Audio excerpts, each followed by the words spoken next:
ہمارے بزرگوں کا تجربہ ہے کہ اگر کسی شخص کا حافظہ کمزور ہو،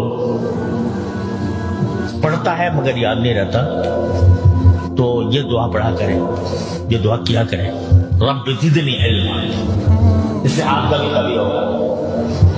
اگر سمجھ میں آنے میں دشواری ہوتی ہے تو پھر بھی یہ پڑھا کرے، رب زدنی علما، کیونکہ اس دعا کے ذریعے وہ دو پریشانیاں حضور کی رفع کی گئی نا۔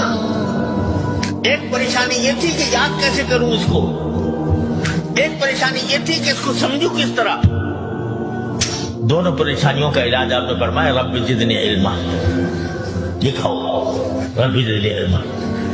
تو یہ اصل میں جو دعا سکھائی گئی وہ حافظے کی تقویت کے لیے اور سمجھنے کی تقویت کے لیے، لہذا بزرگوں نے کہا کہ یہ دعا جو ہے یہ دونوں کاموں کے لیے فائدہ مند ہے۔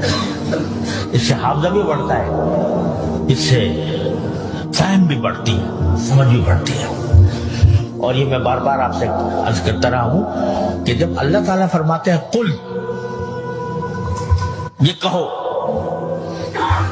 تو یہ ناممکن بات ہے کہ وہ ہم سے کہیں کہ یہ مانگو مجھ سے، بلکہ نہیں دیتے۔